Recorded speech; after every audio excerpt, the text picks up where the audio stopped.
Shining the Light with IUMC welcomes you to another Meditate at 8. Our first word for this week is rest. Lent is a time for reflection, repentance, and renewal. One of the ways we can draw closer to God during this time is by focusing on our need for rest.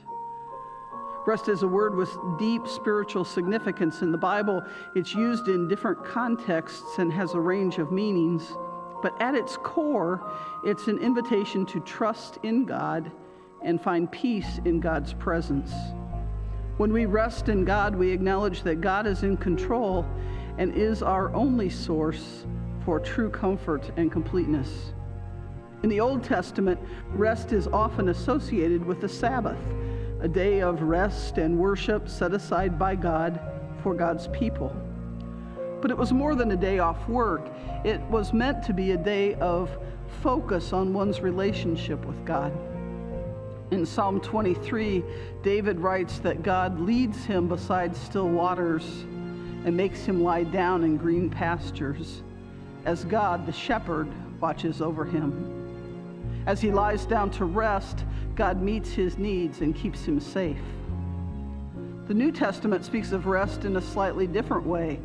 In Matthew 11:28-30, Jesus invites all those who are burdened and tired to come to him and find rest.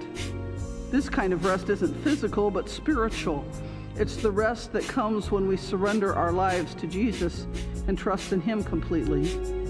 It's the rest that comes when we stop trying to earn God's love and instead accept the free gift of God's grace.